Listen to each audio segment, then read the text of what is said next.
glance or a careless remark turn your entire day upside down?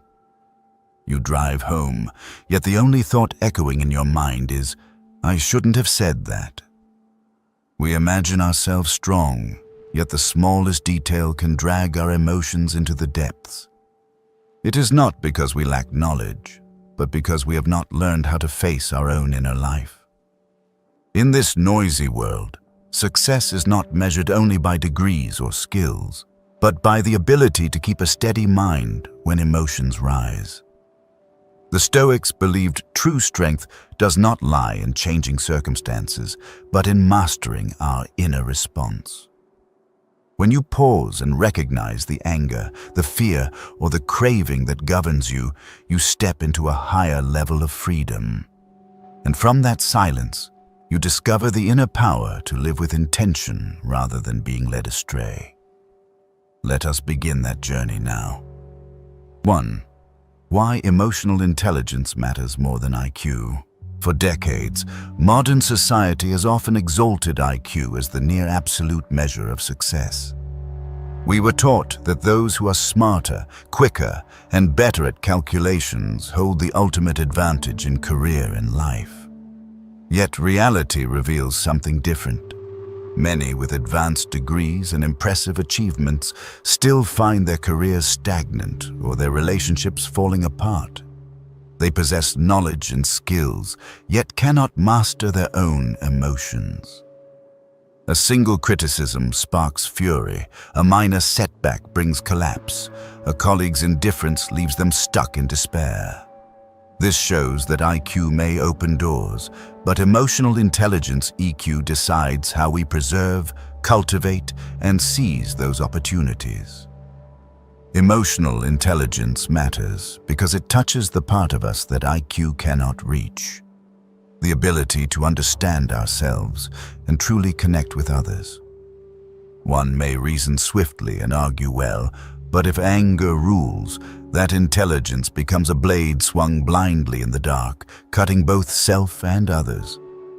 In contrast, a person with high EQ knows to pause before speaking words that wound, to listen instead of reacting, to treat emotions as data rather than commands. Such a person not only preserves inner peace, but also creates peace for others, becoming someone trusted and respected. In Stoic philosophy, Marcus Aurelius once wrote a truth both simple and powerful. Your peace depends on your thoughts. If thought is carried away by anger, fear, or pride, no amount of knowledge will save you from error. But if you learn to observe your emotions, to see when you are impulsive, when you are hurt, and when silence is wiser, you have already mastered yourself more than most. Emotional intelligence is not weakness, it is the mark of true strength. Imagine two candidates at a crucial interview. The first is brilliant in knowledge but easily unsettled. When faced with a hard question, he flushes, loses control, and rambles. The second has moderate expertise but remains calm, smiles, admits when he lacks an answer, and skillfully turns the conversation to his strengths. Who leaves the better impression? Clearly not the one with the highest IQ, but the one who manages emotions and stays present with clarity. This is why, in the real world, EQ often outweighs IQ. The essential difference between IQ and EQ lies in their domains. One measures reason, the other commands and channels emotion as strength rather than burden. IQ solves equations, while EQ keeps you composed when doubted. IQ equips you to present a project, while EQ helps you read the audience and adjust. IQ sharpens analysis, while EQ grants patience to hear opposing views without hostility. And in life, it is these ordinary moments that decide who you are and how far you go. In today's workplace, EQ is a survival skill.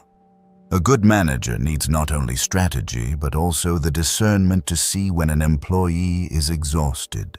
when they need encouragement and when frankness is required. A colleague with high EQ prevents personal conflict from destroying collaboration. An entrepreneur with EQ listens to customers with respect rather than seeing them as numbers. These are things IQ cannot measure, yet they decide long-term success or failure. We must also remember that EQ is not only for work. In personal life, family happiness, friendship, and love depend largely on how we manage emotions. An uncontrolled burst of anger can ruin a long bond. A lack of patience can close the door on deep connection, but calmness, empathy, and willingness to listen bind relationships together. The Stoics taught that wisdom is found in responding to the world not from raw impulse, but from reason trained by inner discipline. Modern research confirms this truth. Those with high EQ report greater satisfaction in work and life, stronger leadership, and lower tendencies toward anxiety or depression. This shows emotional intelligence is not a soft skill, as many suppose, but a hard skill, a psychological and spiritual foundation that must be trained daily. One of the greatest challenges is that we underestimate the power of emotion. When disappointed, we think it is fleeting and harmless. Yet emotions shape behavior. Anger speaks words that wound. Fear makes one quit. Envy destroys cooperation. Without awareness and regulation, all knowledge and experience can be wasted in a single moment of lost control. Stoicism teaches that self-mastery is the foundation of character. If you are ruled by emotions, you are not truly free.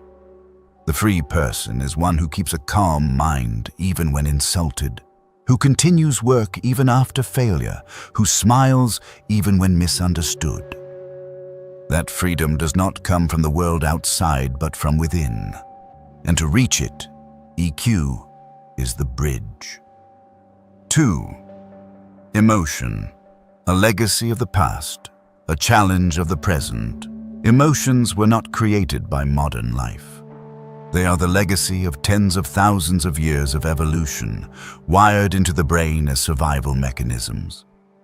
In the caves, each emotion had purpose. Fear drove our ancestors to flee predators. Anger summoned strength to fight foes. Excitement at tribal approval ensured belonging. These reactions in the wild safeguarded life. But as society changed, the primal programs continued within us, often out of place.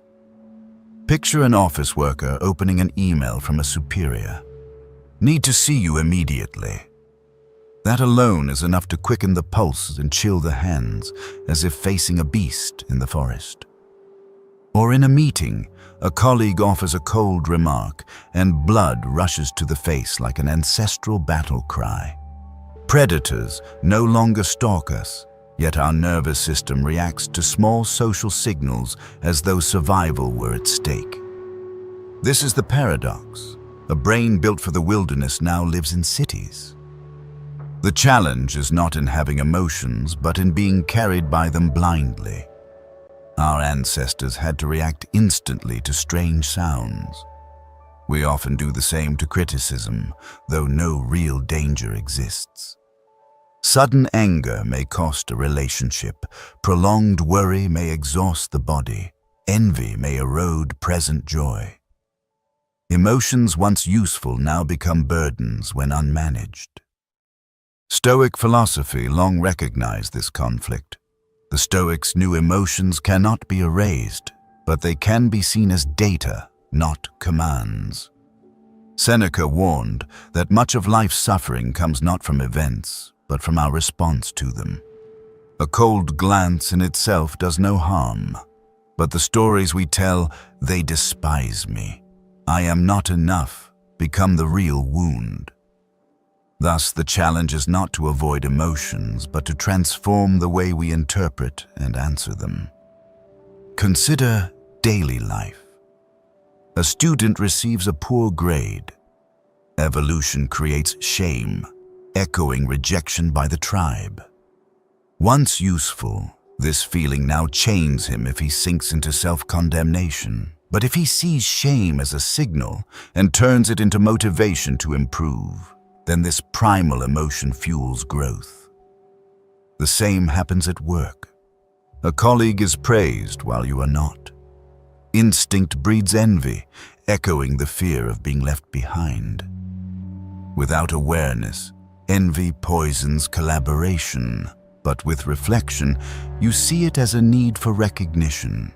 Then you can address it through dialogue with your manager or by refining your work, instead of sinking into bitterness. Modern environments amplify emotions in new ways. Social media is a digital forest where each negative comment triggers ancient fear of exclusion. A photo of friends without you can awaken deep loneliness. A flood of grim news sparks anxiety, as if living in a war zone. The brain does not distinguish image from threat. It reacts the same. Without vigilance, we are swept into endless anxiety. Stoicism offers a calm remedy.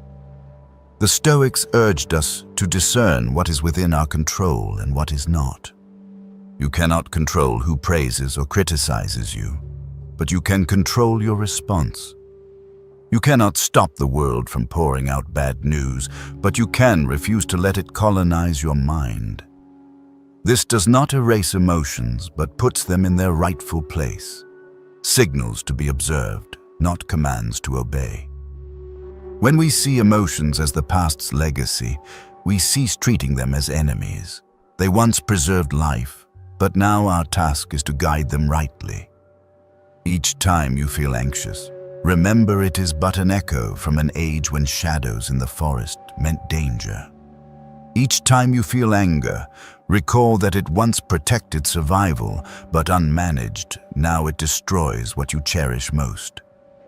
This recognition eases the burden. Instead of battling yourself, you learn to cooperate with this legacy, guided by reason. The real challenge is that emotions evolve far slower than the world. Ancestors faced danger a few times a month. We face false dangers dozens of times a day. A headline, a slight, a click can ignite reactions once reserved for life or death moments. Without training, we burn out, haunted by unease without knowing why. This is why emotional intelligence is the survival skill of our age. Not a tool to appear better than others, but a way to suffer less, to be less swept away, and to live in harmony with the essence of a rational being. 3. The first relationship, yourself. Throughout life, we build countless relationships with family, friends, colleagues, and community. Yet one relationship is often forgotten, the relationship with ourselves. It is paradoxical that we spend our lives seeking love, approval, and understanding from others, while most of the time we do not know how to listen to our own inner voice. And when we fail to understand ourselves, it becomes difficult to truly connect with anyone else. Pause for a moment and ask, have you ever felt exhausted without knowing why? There are days when your spirit sinks, you lose the will to act, and then blame yourself for being weak. At times you erupt in anger, react harshly, and regret it later when calm returns. These moments reveal the distance between who we truly are and who we think we are. If we do not learn to observe, recognize, and accept our emotions, the relationship with ourselves will always remain fractured. Stoic philosophy teaches that self-mastery begins with self-awareness. One cannot govern emotions without first knowing what one feels. Seneca wrote, "No man is free who is not master of himself." This is not an abstract doctrine, but a practical guide. When anger arises unnoticed, it directs our actions. When sadness is unnamed, it drags us into despair. The The absence of awareness makes us slaves to unseen currents of emotion. To build a healthy relationship with oneself, the first step is to learn to listen, not to judge, but to observe. After a long day of tension, instead of rushing to a phone or distraction, sit quietly and ask, "What am I feeling? Where is this strain coming from?" Sometimes a few minutes of honest reflection opens the door back to ourselves. In modern life, many flee from themselves. They bury themselves in work, entertainment, and social ties just to avoid confronting the emptiness within. But escape is never a solution. Buried pain only grows in silence until one day it erupts as anger, anxiety, or exhaustion. The Stoics advise us to find the courage to sit with ourselves. Only when we live in harmony with our inner life are we safe in any circumstance. A simple practice is keeping an emotional journal. Each day, write down what brought joy, what stirred irritation, what caused worry. Writing creates distance between self and emotion, allowing you to see them from outside. Instead of saying, "I am weak," you write, "Today I felt weak." This small shift in language carries great meaning. You no longer confuse yourself with passing feelings. You become the observer, not the victim. A healthy relationship with oneself also means learning to treat oneself with kindness.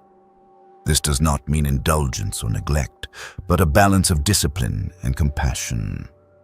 We must remind ourselves that mistakes do not make us worthless, that fatigue does not equal failure. A strict but fair father teaches with patience, not humiliation. In the same way, we must become both firm and gentle teachers of our own souls. Remember that throughout life, the only companion guaranteed from beginning to end is yourself. You may lose jobs, change friends, part from loved ones, but you can never leave yourself. Without a strong bond with your inner life, you will feel lonely even in crowds. But if you learn to live in harmony with yourself, then even in solitude, you will feel at peace. Marcus Aurelius reminded himself daily that though all external things may be taken away, no one can take away your power to think and to choose your response. This is the foundation of the inner relationship. When you know you can always rely on your reason, you no longer crave excessive validation from outside. Then every relationship grows lighter because you meet others not to be filled, but to share. A good relationship with oneself is not a final destination, but a continuous discipline. Each day you practice in small ways, pausing before reacting, breathing deeply in tension, asking yourself, does this act align with my values? These are like bricks laid one by one to build a strong house of the soul. And when that house stands firm, you are less shaken by the storms of the outside world. Remind yourself that you are worthy of kindness from your own heart. The world outside may judge, but within you can create a safe ground where you are heard, accepted, and guided toward what is right. When you learn to love yourself wisely, not with indulgence nor with blind harshness, you will see every other relationship in life change for the better. And this is the foundation that emotional intelligence always emphasizes. Before seeking to understand others, learn to understand yourself. Before desiring deep connection, cultivate inner connection. For the first relationship, and the most important, will always be the relationship with yourself. 4. Self-awareness, the doorway into the inner world. If the first relationship of a human being is with the self, then the key to building that relationship is self-awareness. In other words, self-awareness is the first door into the inner world. One who lacks it is like living in a house without knowing how many rooms, windows, or dark corners it has. They move through shadows, colliding with their own furniture, wounded by what belongs to them. Only when the light is switched on do they see clearly, and that light is self-awareness. In daily life, we often recognize others' emotions more easily than our own. We see sadness in a friend's eyes, stress in a colleague's gestures, yet rarely ask, "What am I feeling? Where is this anger coming from?" Neglect makes us victims of emotion. A man may lash out at a mild remark, not because the words were heavy, but because unacknowledged wounds inside are already bleeding. Without awareness, he cannot see why his reactions overflow. Stoicism always considered self-observation the first step toward freedom. Marcus Aurelius, in Meditations, repeatedly questioned himself, "What is happening in my mind? Is this within my control?" That habit of inquiry helped him remain calm even while bearing the burden of an empire. He understood that if one cannot see the waves rising within, one will eventually be swept away. Self-awareness does not mean endless analysis or falling into self-condemnation. It is the ability to observe neutrally, without judgment, as a scientist observes an experiment. When angry, instead of shouting, you pause and acknowledge, "I am angry." When anxious, instead of fleeing, you whisper, "I am anxious." Naming emotions creates distance between you and them, like standing on the shore watching waves instead of drowning in the sea. Consider a simple example. In a meeting, someone dismisses your idea. Instead of letting emotion flare, you pause, breathe, and ask, "Where is this feeling from? Do I feel disrespected? Am I afraid of losing worth in others' eyes?" That single moment of observation is enough to shift from impulsive reaction to deliberate action. In that pause, you reclaim mastery. Without self-awareness, we confuse emotions with identity. We believe, "I am hot-tempered, I am weak," when in truth, these are only repeated emotional states, not essence. The Stoics remind us that our essence is not fleeting emotions, but reason and the power to choose our response. Self-awareness is the way to separate the temporary from the enduring core. One effective tool to train awareness is journaling. Yet Stoic journaling is not merely recounting events, but dissecting emotions. Marcus Aurelius wrote daily not to narrate his life, but to turn inward and confront anger, fear, and desire. Writing transforms chaotic thoughts into words, making them easier to observe. Beyond writing, silence is also a tool. The modern world is too noisy. Without silence, we cannot hear the inner voice. Walking alone, sitting still for minutes, or simply breathing deeply in quiet, all these expose emotions usually hidden beneath noise.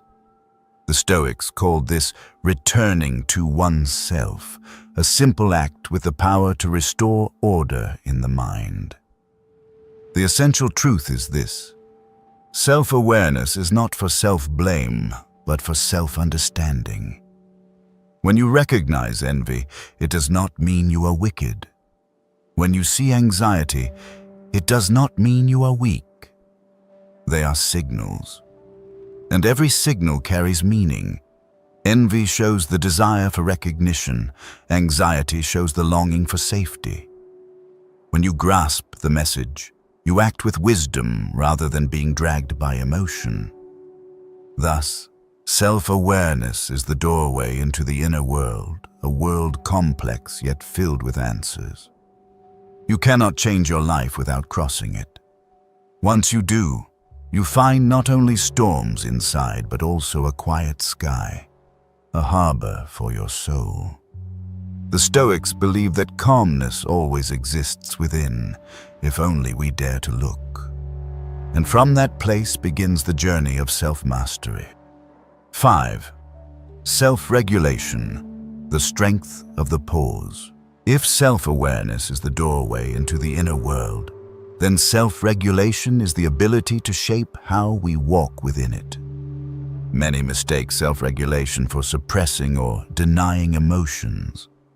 In truth, it is not the rejection of anger, fear, or sadness, but the creation of a pause long enough to observe and then choose a response. Within that pause lies real strength. Not the strength of muscle, but the strength of the mind, the kind that can change the outcome of a situation with a single moment of clarity. Picture an argument in the family. Words grow sharper and anger rises, urging you to strike back to prove yourself right. If you follow impulse, you may say things that wound deeply, but if you pause, take a breath, and observe, you see anger for what it is, a passing reaction. That pause allows reason to step in. You can choose to speak calmly or even remain silent for a few minutes to preserve the relationship. The strength of self-regulation lies precisely in that choice. The Stoics long understood the value of the pause. They did not aim to erase emotions, but trained so as not to become their slaves. Epictetus reminded us, "It is not what happens that disturbs you, but how you react." These words do not deny pain. They emphasize that response rests in our control. Between external stimulus and inner action, there is always a small gap. In that space, we decide. And that is the essence of self-regulation. Modern neuroscience describes emotional hijacking when the amygdala seizes control and drives instinctive reaction. The Stoics had already described this in philosophical terms. When we pause, breathe, and allow a few seconds, signals shift from the primal brain to the rational, granting wiser action. Something as simple as counting to 5 before replying can save us from words or deeds we regret for years. Take a concrete example. You receive a harsh email from a colleague. The first impulse is to fire back in defense. But if you wait an hour, even a night, you may see the criticism is not about your worth, but a reflection of their state of mind. By delaying your reaction, you gain perspective. And when you respond calmly, you preserve your dignity while leaving room for the relationship to improve. Self-regulation does not mean silence in all situations or blind acceptance. It is the boundary between instinct and choice. You may still speak truth, still protect yourself, but the manner will differ. Instead of shouting, you can express clearly yet calmly. Instead of impulsive action, you can choose the sustainable path. This is the difference between reflex and intention. In modern life, pauses can be trained in many ways. Deep breathing is simple but powerful. As breath slows, the heart steadies, signaling safety to the brain, easing stress reactions. Journaling, walking, or simply stepping out of a tense room for a few minutes also creates balance. Each of these small acts is practice in self-regulation. Marcus Aurelius reminded himself each morning that he would meet the ungrateful, the selfish, the unjust. But instead of letting that embitter him, he prepared his mind not to be surprised. This too is self-regulation. Anticipating emotions so that when they arrive, they do not carry us away. In this way, the pause is not only in the moment, it is planted beforehand by preparation. The power of the pause does more than save us from mistakes. It opens paths to connection. When a friend is angry, if you respond in anger, conflict escalates. But if you pause, breathe, and choose to listen, you become a safe place for them, and the bond is mended instead of broken. The pause protects not only you but those around you. Thus, self-regulation is not a distant skill, but a practical strength trained day by day. It demands patience, for instinct always urges immediate reaction. But each time you pause successfully, you carve a new path in the brain. Over time, you will find yourself calmer, clearer, and freer in how you live. In a world full of conflict and pressure, the pause is a gift we can give ourselves and others. It shifts us from slaves of emotion to masters of action, from hasty reactions to meaningful choices. And when the pause itself becomes your new instinct, you move closer to the inner freedom the Stoics cherished. 6. Inner drive, a flame that needs no audience. In a society where every act is exposed to comparison, to likes or disdain at the press of a button, many live by the gaze of others rather than by their own values. They work for recognition, strive for praise, and when the audience disappears, their motivation dies. But inner drive, the force the Stoics held in high regard, depends on no one. It is like a hidden flame, burning steadily, whether or not anyone is watching, whether or not applause comes. It is the flame that carries us beyond praise or blame. Think back to when you set yourself a goal. At first, excitement runs high, and you may share it online to gather encouragement, but after a week, a month, enthusiasm fades, leaving fatigue and the question, is it worth it? This is where the line between external and internal drive becomes clear. Those who rely on outside praise soon quit. Those who nurture the inner flame persist unseen, unpraised, yet unwavering. Marcus Aurelius reminded himself each morning, "You rise to do the work of a human being." Simple as that. He did not need cheers to leave his bed, nor an audience to fulfill his duties. He acted because it was natural responsibility, because to live as a human is to live with discipline, reason, and purpose. That inner flame sustained him through politics, war, and betrayal. Inner drive begins with knowing what truly matters to you. It does not come from comparing with neighbors or colleagues, but from clarity about your core values. The athlete who trains alone for hours is not moved only by medals, but by the integrity each drop of sweat affirms. The father who rises early for work does not labor only for wages, but because his children need breakfast on the table. When purpose aligns with values, the flame never goes out. The danger of relying on outer motivation is loss of self-mastery. Applause excites, criticism deflates. One's spirit rises and falls at the mercy of others. By contrast, those who kindle inner drive stand firm regardless of response. Others may mock, but they continue not for them, but for themselves.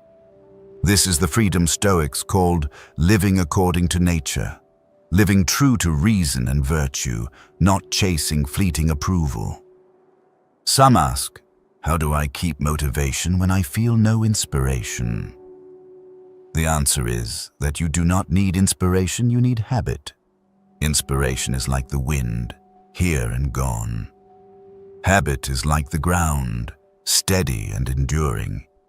Inner drive is sustained by repeated actions, small and unseen. A page written each day, a morning exercise, a new skill practiced, these small steps feed the flame. Each act adds oil to the lamp so it never dies. Consider the times you felt weary and reluctant. Most wait for inspiration to return, but truth is, action generates inspiration.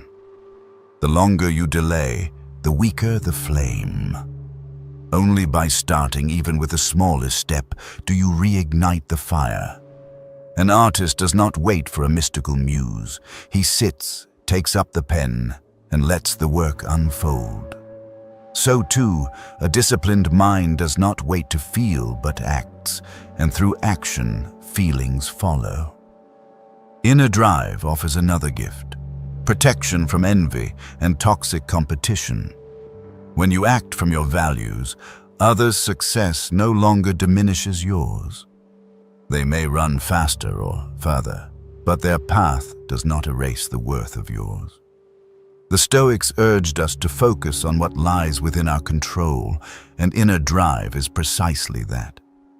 You cannot control praise, awards, or attention, but you can control whether you keep moving forward. This does not mean rejecting all praise or recognition. They still hold value, but only as bonuses, never as fuel. If praise comes, accept it humbly. If not, continue unchanged. For the flame within must never depend on the winds outside. Ultimately, inner drive does more than complete tasks or achieve goals. It shapes character and dignity. Each day you act consistently without witnesses, you build true confidence. Confidence that needs no proof. Each time you act in line with your values, you fortify self-respect, something no opinion can steal. And as you keep the flame alive through the years, you become someone even you can trust. The Stoics believe that a worthy life is not measured by applause, but by how often we live rightly in silence. The inner flame, quiet yet enduring, is such strength. It needs no stage, no crowd, no spotlight. It requires only one thing, your constancy. And when you learn to nurture that flame, you will see that every lasting achievement begins from within. 7. Empathy. Seeing what lies behind the smile. In modern life, many wear their smiles like masks. We greet colleagues with polite words, friends post cheerful pictures online. Even family members sometimes hide their silent wounds. Behind bright eyes and friendly expressions may lie anxiety, fatigue, or loneliness not easily spoken. Empathy is the ability to see beyond that mask, to sense what is left unsaid, and to listen not only with ears, but with mind and heart. The Stoics saw empathy as a form of awareness. They understood that to live with virtue, we must recognize the shared nature of humanity. Seneca reminded us, we are born for each other. These words emphasize not only social duty, but also the truth that everyone carries pain and fear. Empathy helps us see not just outward actions, but also the motives, contexts, and hidden struggles of others. When someone acts rudely, instead of reacting in anger, we might ask, what burden are they carrying that I do not see? In practice, empathy is often found not in grand gestures, but in small details. A nod while someone speaks, a gaze that shows true attention, or a simple question like, "Are you okay?" can be more powerful than any advice. Many do not need immediate solutions. They need to feel they are not abandoned in their fragile moment. The ability to be fully present with someone in pain is already a priceless gift. Neuroscience shows that our brains contain mirror neurons, allowing us to feel another's emotions through their eyes or tone of voice. When we see suffering, our brain reacts as if we too are suffering.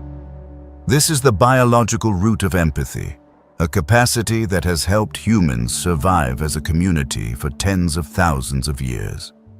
Yet in today's hurried world, many lose this sensitivity through haste and self-absorption. Empathy, therefore, is both a natural gift and a discipline to be trained. Imagine a workplace where a colleague is often irritable and uncooperative, irritating everyone else. The easy reaction is to label them difficult and avoid them.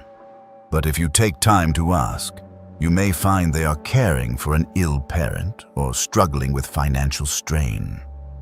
Empathy does not excuse poor behavior, but it opens a door to understanding and to adjusting your response.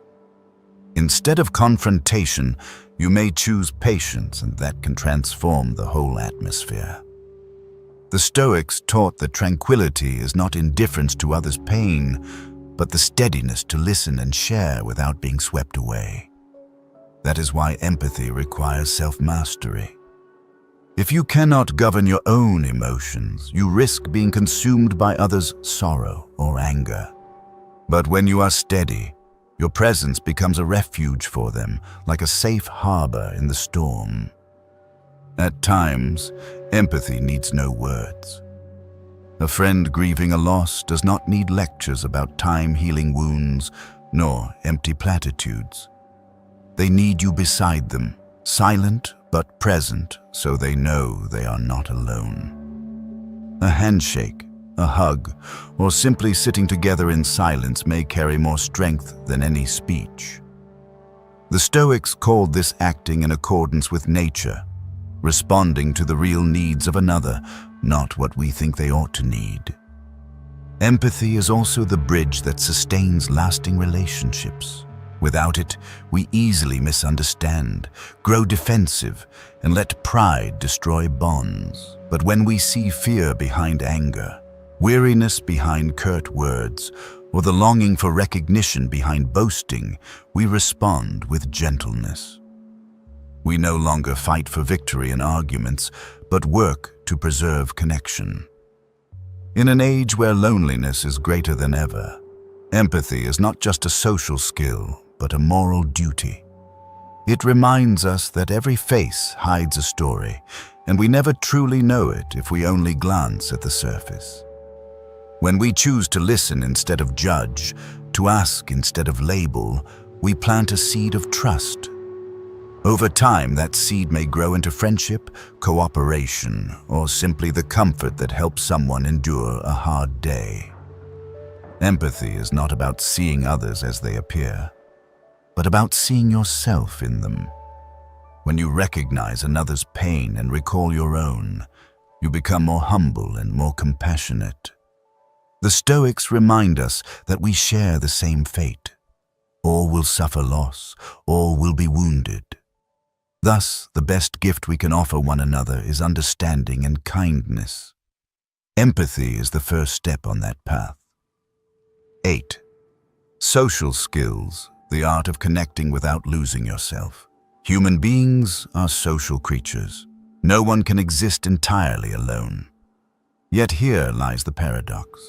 While we need connection to survive and grow, many lose themselves in the process. They speak words they do not believe just to be accepted. They do things they dislike to please others. And slowly the line between who I truly am and what I must show to be liked blurs. Social skills are not the art of pretending or pleasing everyone. Rather, they are the ability to connect genuinely with others while holding firm to one's own identity. The Stoics long recognized that society demands countless expectations and no one can meet them all. Epictetus warned, "If you wish to be loved by all, you place yourself in chains." These words serve as caution. Freedom exists only when we know where limits lie, what we may compromise, and what core values must never be surrendered. True social skill is not shallow charm, but the courage to remain yourself in all situations. Picture a meeting where one voice challenges the majority. If you agree just to avoid isolation, you may preserve surface harmony, but betray yourself with dishonesty. Yet if you express your view with respect, first listening before responding, you preserve your integrity without turning the room into a battlefield. This balance between honesty and tact is the essence of social skill. Another vital part of social skill is listening. Strangely, in an age of billions of messages and calls, this ability grows rare. Many only wait for their turn to speak rather than truly listen. But those with real social depth know listening is not silence but presence. When you give full attention, others feel respected and open their hearts. A nod, a focused gaze, a brief question can forge connections stronger than long speeches. Still, Social skill is not about agreeing to everything or avoiding conflict. At times, it requires speaking with candor. The difference lies in how it is delivered.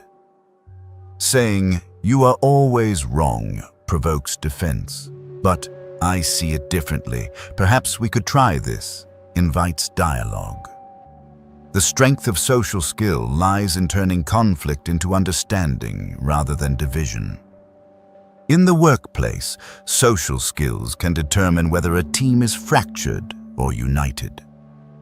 A brilliant individual who cannot share ideas or sense when colleagues are stressed becomes a burden. But an ordinary person with the ability to connect, to create safety for others, raises the whole group. Studies in modern management show that the most successful teams are not those of the most gifted individuals, but those where everyone feels respected and heard. Without social skill, we fall into extremes, too withdrawn or too dependent. The withdrawn may keep their honesty but miss essential bonds for growth. The dependent lose direction, becoming versions of what others expect rather than themselves. Wise social skill lies in the middle, connecting to expand, but not dissolving to the point of losing essence. In personal life, this art matters even more.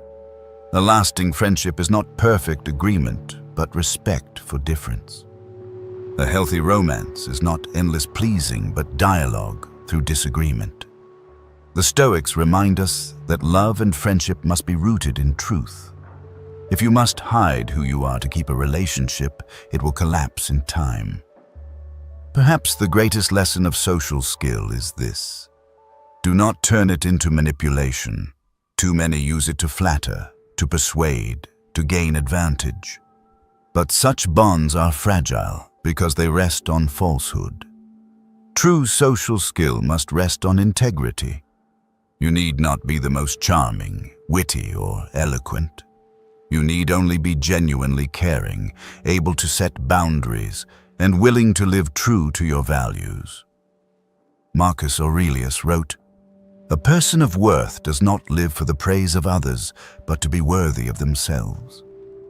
Applied to social skill, this reminds us that success in interaction is not when everyone likes you, but when you can leave a conversation with your self-respect intact. Social skill is a bridge, but if it is not built on truth, it will soon elapse. Finally, remember that social skill is not a gift at birth, but a discipline of practice. It is built by observing, experimenting, failing, and learning. Every conversation is a chance to train. Every conflict, a test. And every moment you dare to speak truth with respect, or listen though you disagree, you lay another stone on the bridge of connection. When social skill is cultivated this way, you expand your world while keeping your essence, becoming someone who connects without ever losing yourself. 9. Intentional communication. Choosing character over ego. In daily life, most conflicts and fractures do not arise from great events, but from careless words. A sarcastic remark, a look of disrespect, or a sharp tone can fracture a relationship. We often think communication is only the transfer of information, yet in truth, it is the way we reveal who we are.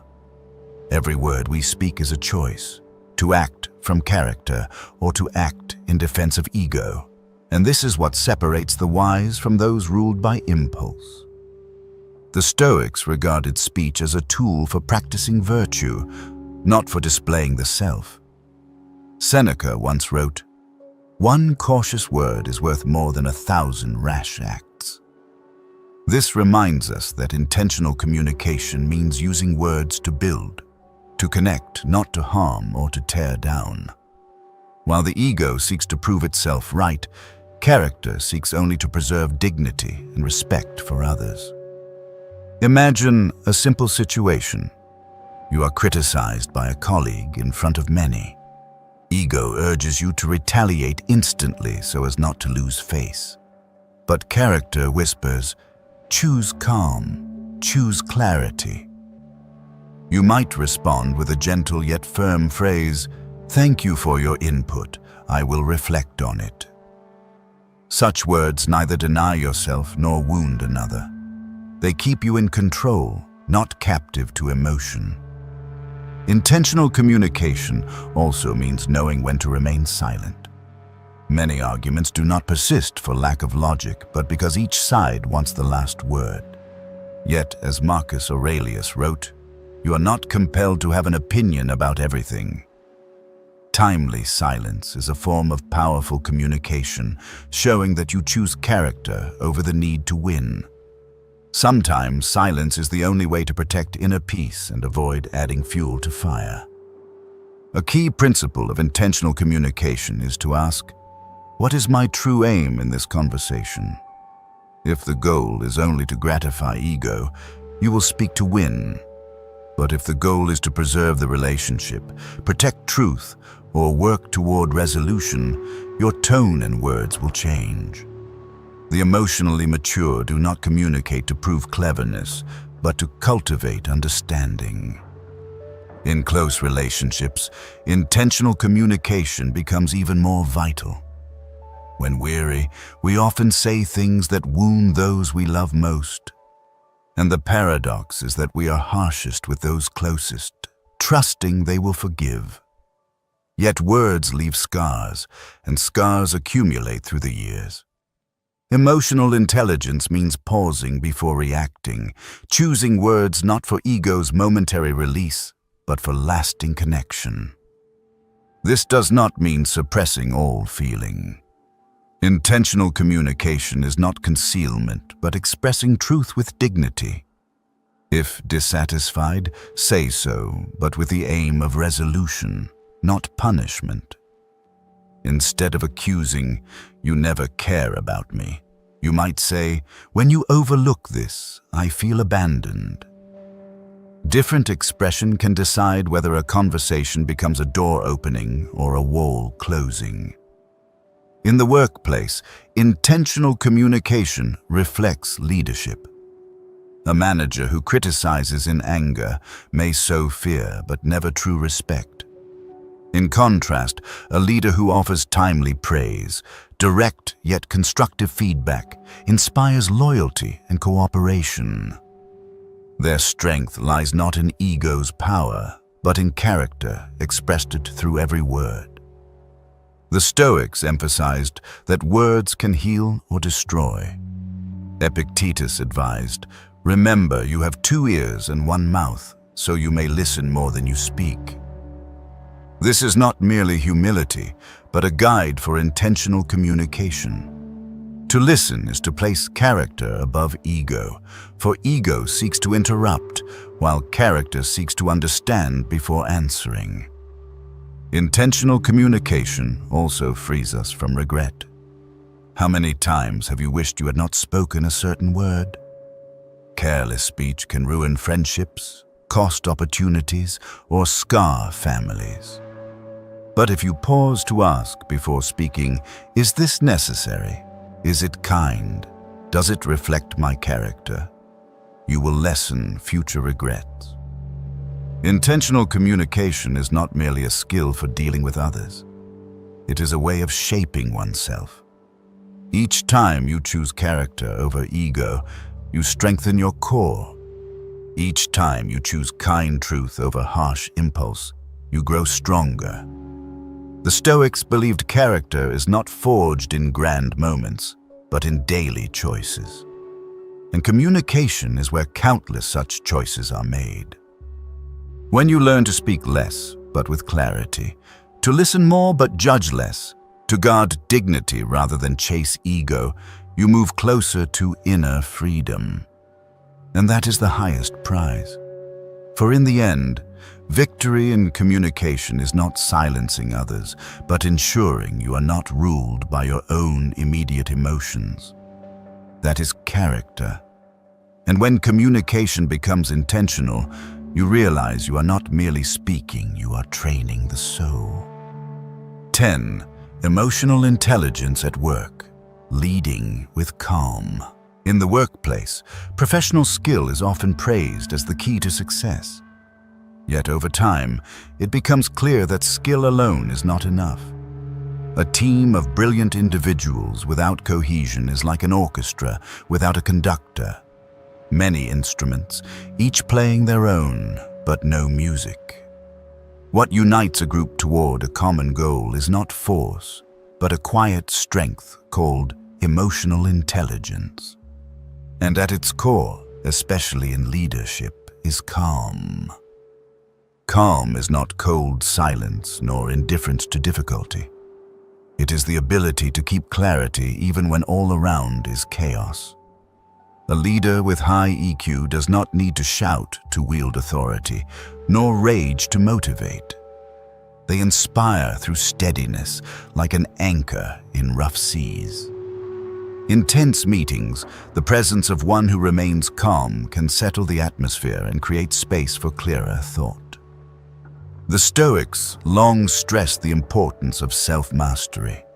Marcus Aurelius wrote, "You have power over your mind, not outside events. Realize this, and you will find strength."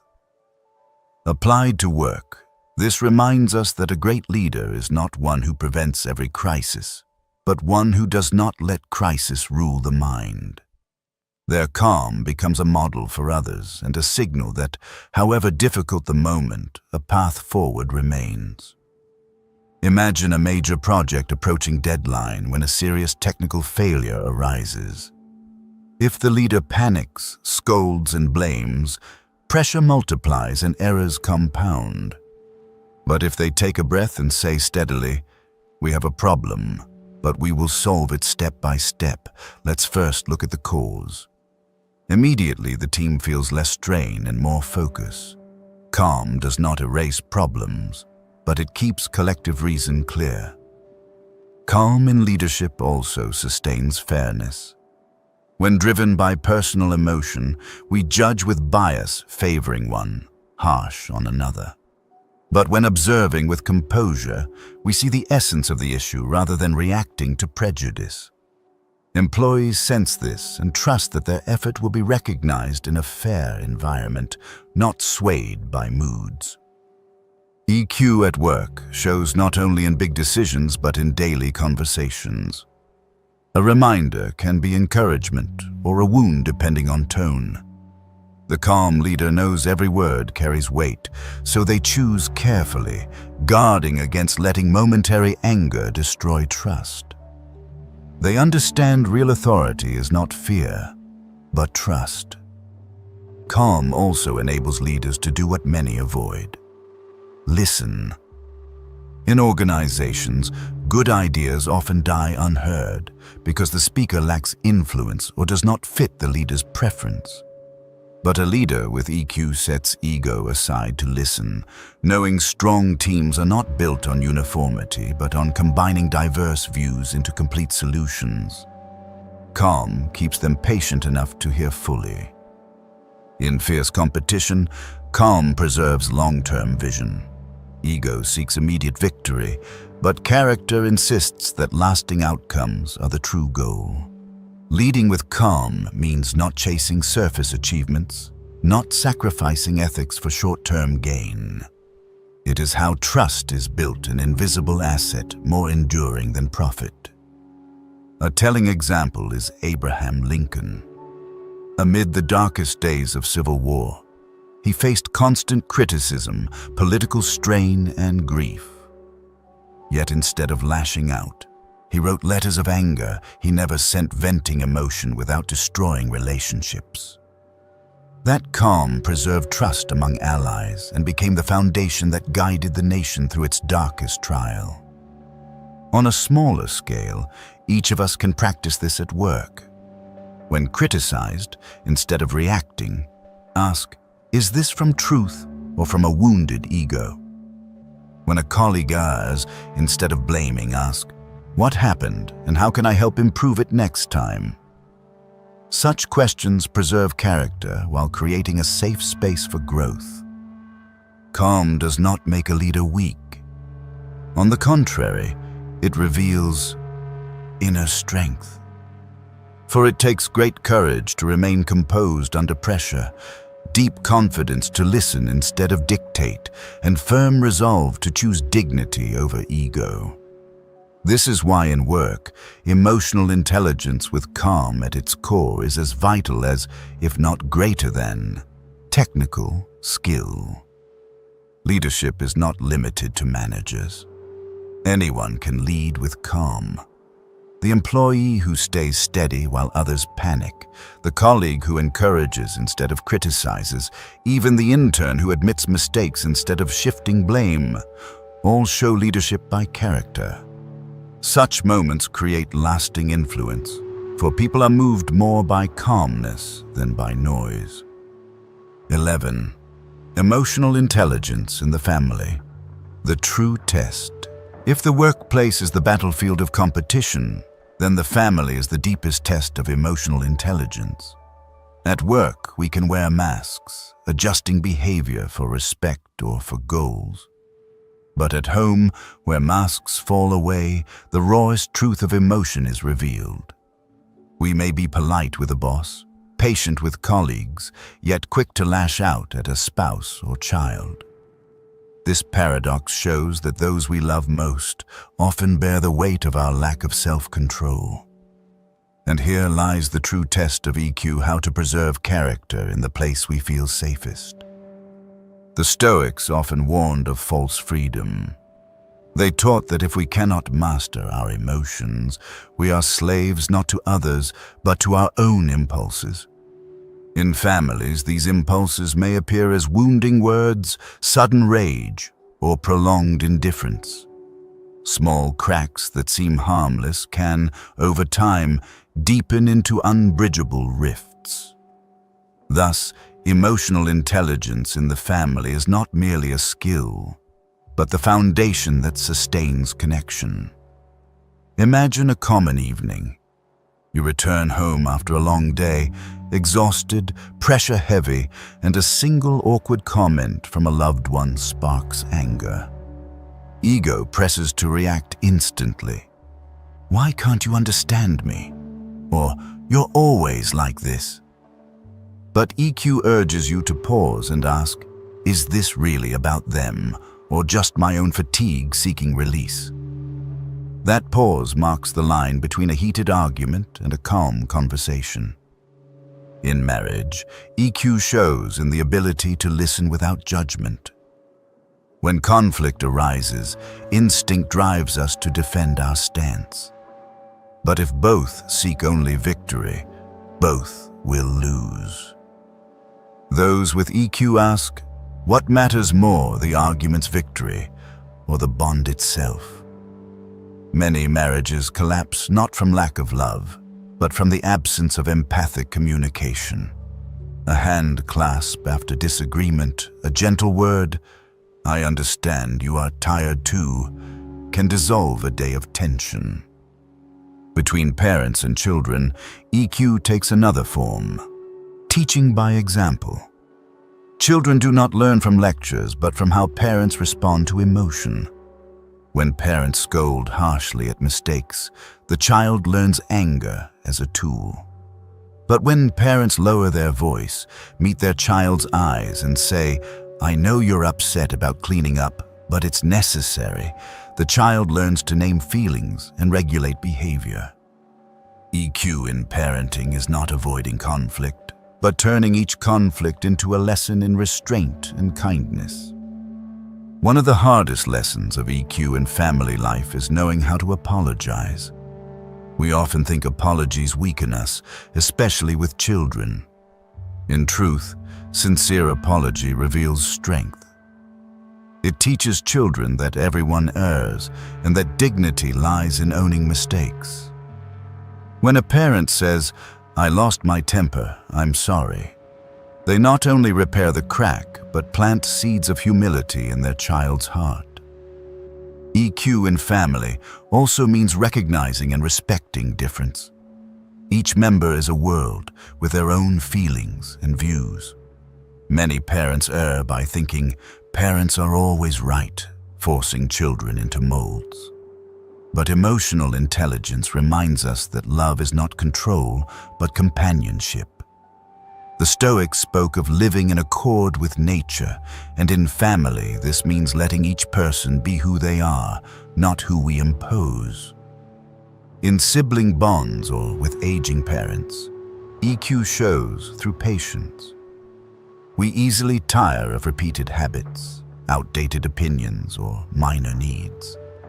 But EQ reminds us that kinship is not measured by convenience, but by constancy. Teaching a parent how to use a phone, listening again to an old story, these are acts of virtue. Placing presence and love above a hurried ego. Family is also where we assume they will always be there, and so we relax restraint. But the truth is, no one remains forever. The Stoics urged remembrance of impermanence. Anyone we love may leave at any moment. This awareness is not for despair, but for gratitude. Knowing this, we choose kind words over harsh ones, patience over anger, because any moment could be the last. EQ in family is not the attempt to avoid all conflict, but to build a foundation where conflict can be resolved without deep scars. It demands honesty, listening, patience, and, above all, humility. Nowhere reflects our true selves more than family. And if we can preserve calm, empathy, and character here, no place in the world can shake us.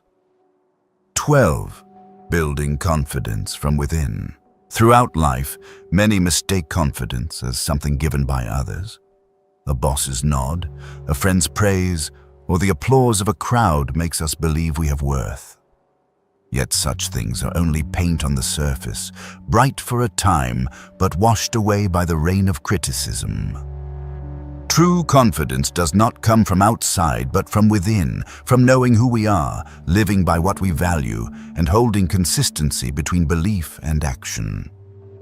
The Stoics long taught that confidence is not the result of always winning, but of not needing victory to feel whole. Epictetus warned, "If you seek approval outside yourself, you become the slave of anyone who can withhold it." These words do not deny the value of relationships, but remind us that confidence must rest on inner ground, else it trembles at every glance and every opinion. Recall moments you entered a room and felt the anxiety. Do they think I'm good enough? Are they judging me? In that moment, you placed your worth in others' hands. But if you know what you bring honesty, effort, and integrity, you no longer need to guess at others' thoughts. You do not need them to affirm your value, for you have affirmed it to yourself. Confidence built from within begins with self-knowledge. Awareness reveals not only emotions, but strengths, weaknesses, beliefs, and limits. When you know what you do well, you need not boast. When you know where you fall short, you feel no shame in learning. This honesty with yourself creates strength no one can strip away. Outward confidence often leans on comparison. You feel secure by being better than one, more successful than another. But this confidence is fragile, collapsing when you meet someone stronger or more accomplished. In contrast, inner confidence needs no comparison, for it is rooted not in rank, but in fidelity to your own path. You need not be first, you need only to be true. In today's world, where social media inflames comparison, building inner confidence is urgent. Perfect lives flood screens, breeding self-doubt. But the Stoics remind us, do not concern yourself with what lies beyond control. You cannot control how others live, but you can control how you face yourself each day. When you stop comparing and live aligned with values, confidence ceases to be something sought. It becomes natural state. One way to practice is through small daily disciplines. When you promise yourself to rise early and you keep it, you reinforce belief in your self-mastery. When you persist in completing hard work instead of delaying, you affirm that you are strong enough to conquer laziness. Each kept promise to yourself lays a stone in the foundation of confidence. Another key is learning to fail without losing dignity. Inner confidence is not the absence of failure, but the certainty that even in falling, your value remains. Seneca wrote, "He who has learned to endure misfortune has learned to fear nothing." When you accept failure as part of the journey, you no longer fear each step. Confidence then rests not on outcome, but on resilience. In relationships, inner confidence frees you. Without craving constant praise, you can love without dependence, give without demand, and listen without fear of judgment. You become yourself, unbound by others' gaze. This steadiness creates natural presence, for people feel safe around those not lost in games of comparison and display. A vital question to ask is, if tomorrow no one could see me, would I still live as I believe is right? If the answer is yes, you have touched the root of confidence. For when you no longer need an audience to continue, you know you are guided by true inner strength. It is a flame quiet, yet enduring, needing no stage to burn. Confidence from within is not built in a day, but through small choices. Each time you choose honesty over pretense, patience over anger, effort over surrender, you are training confidence. It is not loud, not boastful, but present in steady steps, in calm amid turmoil, in the mirror where you need not avert your gaze. The Stoics believed true power lies not in conquering others, but in conquering oneself. When you build confidence from within, you no longer need the world to prove your worth. You know who you are, and that is enough. 13. Facing crisis and healing wounds. In life, few escape the moments when it feels as if the world has collapsed. It may be an unexpected event, the loss of a job, the end of love, failure in career, or the death of a loved one. Crisis often arrives without warning, sweeping away familiar routines and pushing us into the barren land of loss. In such moments, emotional intelligence is no longer a skill for success, but a lifeline that keeps us from drowning in despair. The Stoics never denied pain. Instead, they looked it directly in the eye, named it, and accepted suffering as part of life. Marcus Aurelius wrote, "If you are distressed by anything external, the pain is not due to the thing itself, but to your estimate of it." This was not to dismiss reality, but to remind us that even in crisis there remains an inner ground no one can violate, a place where we may still choose how to face what comes. The first step in crisis is to allow yourself to feel fully. Many believe strength means not crying, not trembling, not showing weakness. Yet, suppression is not strength, only delay of the wound. A wound unwashed festers. Emotions, if buried, turn into resentment or depression. To admit pain, to let tears fall, to allow the heart to tremble, this is the beginning of healing. But feeling alone is not enough. If we sink into emotion without guiding it, pain will drown us instead of shaping us. This is where emotional intelligence speaks. It reminds us that emotions are data, not commands. One who loses a job may think, "I am worthless." But one with EQ will ask, "I feel rejected, but is that truth? Or is this a chance to walk a different path?" The pause to observe emotion is the difference between being buried and being enlightened.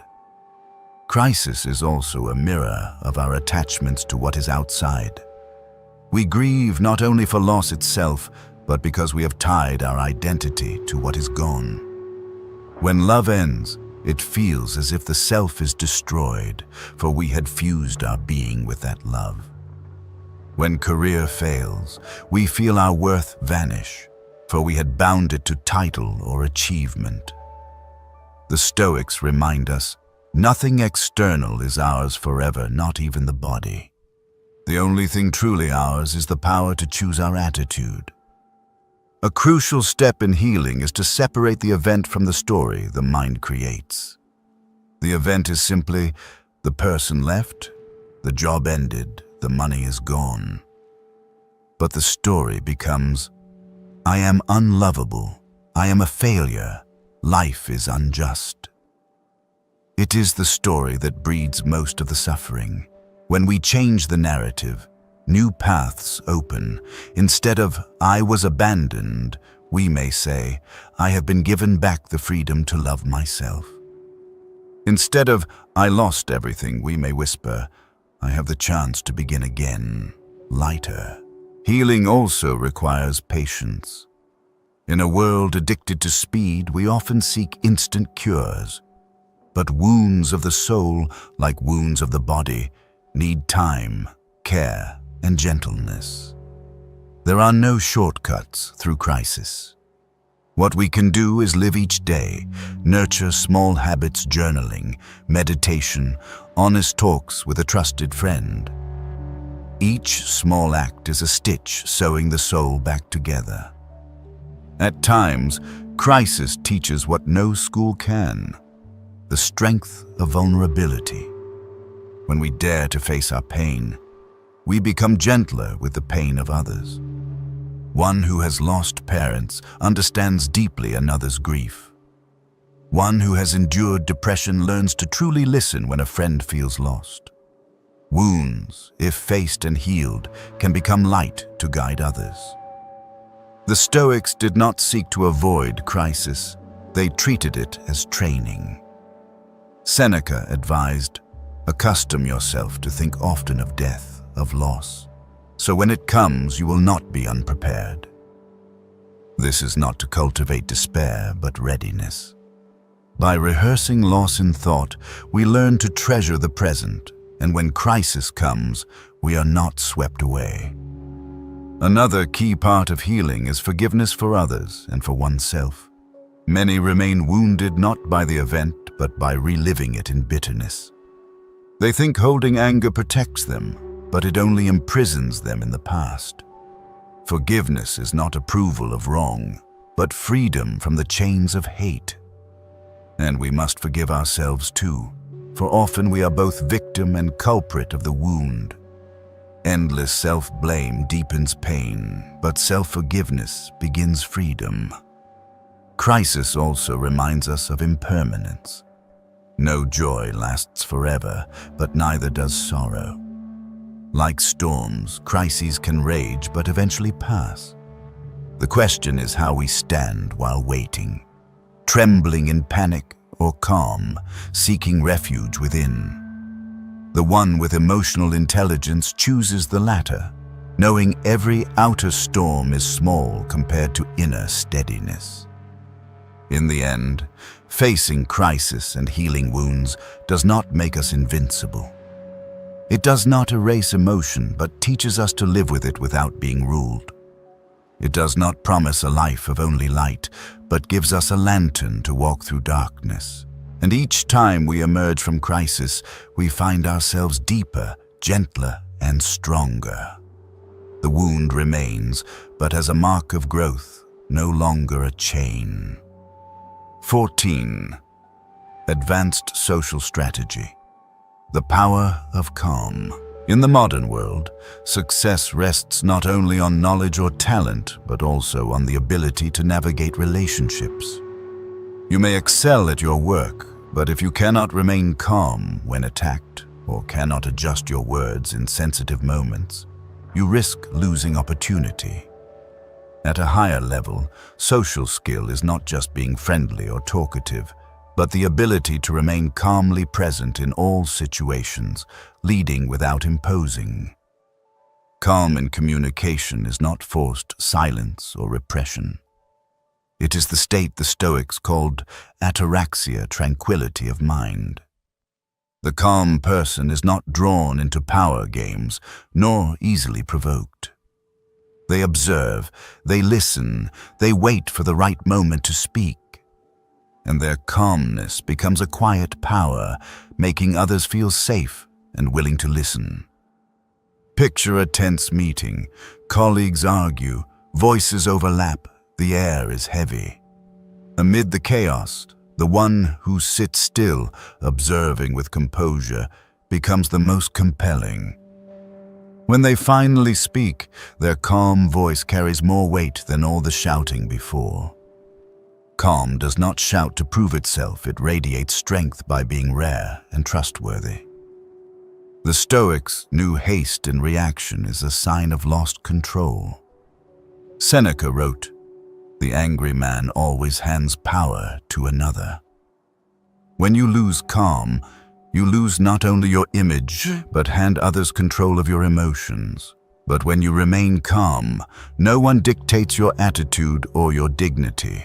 In every situation, you remain at the helm.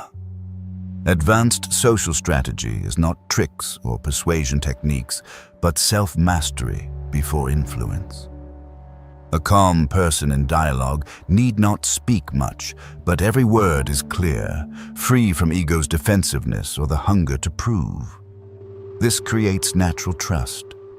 Others may disagree, but they cannot deny the steadiness of your presence.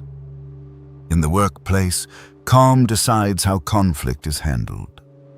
A hot-tempered manager may drag the team into tension, while a calm leader makes everyone feel safe even amid challenge. Calm does not erase problems, but creates space for solutions instead of spirals of emotion. That is why employees remain loyal to leaders who hold composure. They sense reliability in moments of trial. In personal relationships, calm is even more crucial. Arguments often escalate not from gravity of issue, but from the loss of composure on both sides. If one person pauses, breathes, and chooses words from connection rather than retaliation, conflict softens at the start. The calm person does not avoid confrontation, but faces it with respect rather than weaponry, and that preserves the bond. The strength of calm is also clear when provoked in public. Imagine a meeting where a colleague mocks you before others. The reflex is anger, to counter or defend. But if you stay calm, look directly, and reply in steady tone, perhaps with gentle humor, you preserve dignity and let them lose theirs. Their ego may win seconds, but in time, your calm earns respect.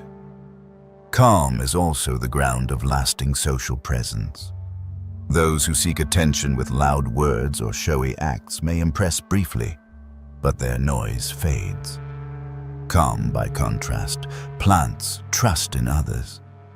They know you do not act from impulse, nor speak to vent, but to build meaning. That steadiness forms enduring credibility.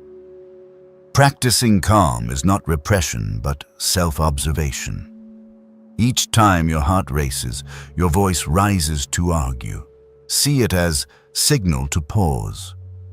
That pause does not weaken you, but strengthens you, for it lets reason step before emotion. The Stoics called this the space between stimulus and response, the small gap that contains all the power of freedom. One way to train calm is to ask before reacting, does what I am about to say serve the goal, or just my ego? If the answer is ego, stay silent. Purposeful silence is the strongest weapon of the calm. It is not defeat, but refusal to play a meaningless game. Often that silence compels others to reflect on themselves. In a noisy world, calm becomes a rare distinction.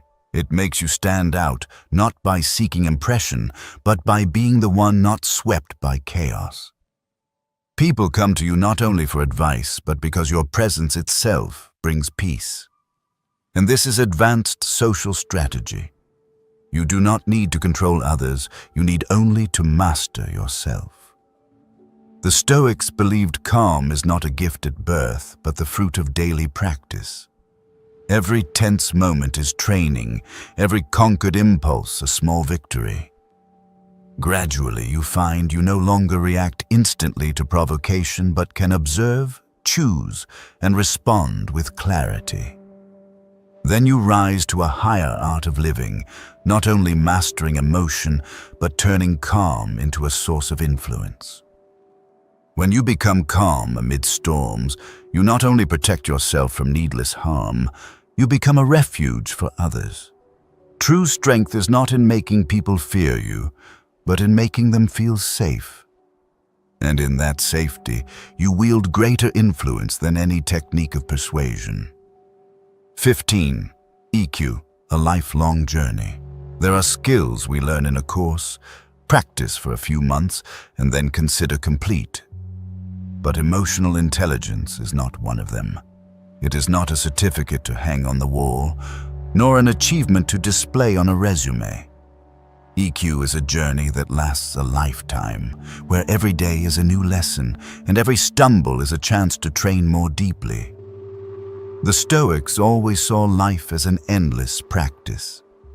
Marcus Aurelius, in Meditations, reminded himself, "Each day you will meet the unjust, the ungrateful, the deceitful, the envious. But they act this way because they do not know what is good, and your task is not to become like them."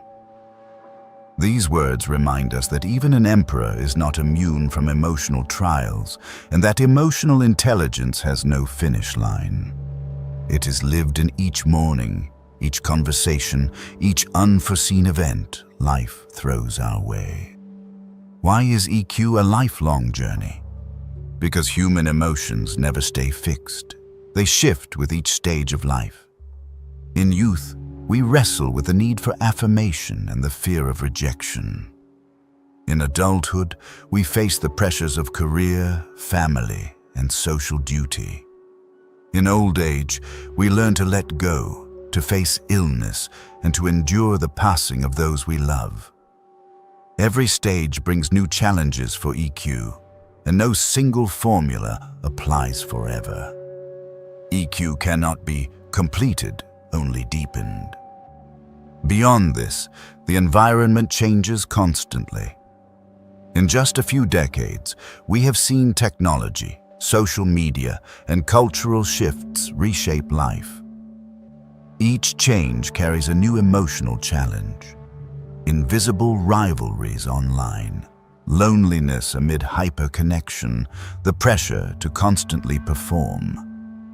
This makes EQ never outdated knowledge, but something to be updated through lived experience. You cannot learn EQ from books and keep it unchanged for life. You must train it in each situation, like a muscle that needs constant exercise. A person with high EQ is not one who never loses control, but one who, after each lapse, pauses, reflects, and corrects. That is the process of continuous learning. Just as an athlete, even at world-class level, still trains daily, so must one who develops EQ practice endlessly. Each time you stay calm in an argument, you take a step forward. Each time you truly listen instead of waiting to reply, you take a step forward. And even when you fail, as long as you honestly face it and learn, you take a step forward. Stoicism teaches that inner training matters more than outward victories. The true triumph is triumph over self. EQ is the same. You need not prove anything to the world, but you must face yourself each day. A person may succeed in career, admired by many, yet if unable to govern their emotions, they may destroy what they have built. EQ reminds us that the worth of a person lies not in their brightest moments, but in their steadiness, in their darkest ones. So how do we treat EQ as a lifelong journey? First, with an attitude of endless learning. Never assume you are good enough. Each conversation, Each conflict, each fear can be a new classroom. Ask yourself at day's end, which emotion guided me today? What could I have done differently? Simple questions, yet powerful for progress. Second, accept imperfection. EQ does not make you a machine always calm and wise. There will be days you lose patience, say what you regret, or sink into negativity. Instead of condemning yourself, treat these as data. They reveal weaknesses and give chances to train further. Seneca said, "No one is so wise that he no longer needs to learn." Each emotional mistake is a teacher if you are humble enough to listen. Third, treat EQ not as a side skill, but as part of character. EQ is not just for success at work or harmony at home. It shapes who you are, how you love, how you forgive, how you build your life. To cultivate EQ is to cultivate character, and character will outlast any title, following you to the end of life. The lifelong journey of EQ is tied to nurturing self-awareness. A wise person never stops questioning themselves. Why did I react this way? What am I hiding? Am I living true to my values? These questions may be uncomfortable, but they prevent us from living unconsciously, and only when awake to our emotions can we truly be free. EQ is lifelong because it shapes how we relate to the world. Each person we meet, colleagues, friends, strangers, is a mirror reflecting our emotions back to us. The farther we go, the clearer we see that the world is a vast web of emotional exchanges. EQ cannot mature in isolation. It grows through contact, friction, and learning from others. The Stoics remind us that life itself is training, and training never ends. EQ is the same. Each day is a chance to clear the mind, to choose a wiser response, to build deeper connections. You will never graduate from EQ, but you will gradually become steadier, kinder, and freer. That is its greatest reward. EQ, emotional intelligence, is not a destination. It is the path. It is how we live, how we love, how we practice patience with ourselves and with others. And on this path, each step matters. Each time you choose calm over anger, each time you choose listening over judgment, you carve another line into the statue of your character. A statue never finished, but ever more refined, ever more true. Looking back on my own journey, I realize that emotional intelligence is not something handed down, but something I have been forced to learn through each collision of life. There were times I thought I was in control, yet a single careless word was enough to unsettle me. Each time this happened, I saw more clearly that EQ is not perfection, but the ability to return, to face mistakes honestly, and to correct them at the root. I once believed that strength meant never revealing emotion, but the longer I live, the more I understand that true strength is the courage to admit I am angry, afraid, or weak, and then to choose the right action. That honesty with myself is what preserves my inner freedom. And in close relationships, I have learned that calm is more important than any defense. It gives those I love a sense of safety, even when I have not yet found a solution. For me, EQ is a long journey, where even failure is a step forward. And I believe that with patient practice, we can all learn to live with greater depth, greater calm, and greater compassion. If what I've shared brings value to you, please like, subscribe, and turn on notifications so you won't miss the next content. But most importantly, remember that true strength does not lie in controlling others, but in mastering yourself. And a tranquil mind will always be the foundation of a free life. See you in the next video.